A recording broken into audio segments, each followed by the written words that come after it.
Ang mabuting balita ng Panginoon ayon sa aklat ni Job.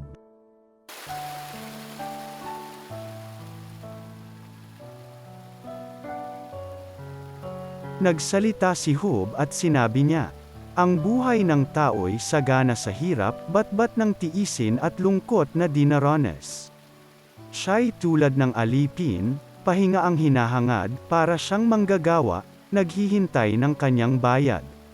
Maraming buwan na ang lumipas, walang layon ang buhay ko, at tuwing sasapit ang gabi ay namimighati ako.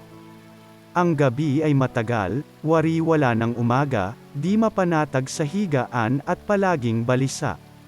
Mga araw ng buhay ko'y mabilis na nalalagas, pag-asa ko'y lumalabo, at matuling tumatakas.